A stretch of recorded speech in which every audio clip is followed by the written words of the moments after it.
മനസ്സിലായോ? എല്ലാ കാര്യത്തിനും നീ കർത്താവിനെ ആശ്രയിച്ചാൽ സ്വർഗരാജ്യത്തിൻ്റെ സകല ഏജൻസികളും നിന്നെ സഹായിക്കാൻ ആദ്യവസാനം ഉണ്ടാവും. അതാണ് അതിൻ്റെ അർത്ഥം. ആത്മാവിൽ ദരിദ്ര ഭാഗ്യവാന്മാർ സ്വർഗരാജ്യം മുഴുവൻ അവരുടേതാണ്. മനസ്സിലായോ? നമ്മൾ നമ്മുടെ ശക്തിയിൽ ആശ്രയിച്ചാൽ നമ്മൾ മാത്രമേ ഉള്ളൂ നമ്മളെ സഹായിക്കാൻ, വേറെ ആരുമില്ല. എന്നാൽ സർവാധിപനായ, പഠിക്കേ, സർവാധിപനാം കർത്താവേ നിന്നെ വണങ്ങി നമിക്കുന്നു, ഈശോനാഥാ വിനയമോടെ നിന്നെ നമിച്ചു പുകഴ്ത്തുന്നു. അപ്പൊ അതുകൊണ്ടാണ് ഈശോ ഇത് പറഞ്ഞാണ് തുടങ്ങിയത്. നിങ്ങൾ ചിന്തിച്ചിട്ടുണ്ടോ? ഇത് പറഞ്ഞിട്ടാണ് തുടങ്ങിയത്.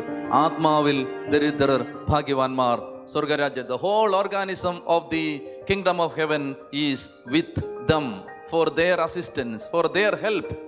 എല്ലാ ഏജൻസിയും, എല്ലാ മാലാഖമാരും അവരുടെ സഹായത്തിനാണ്.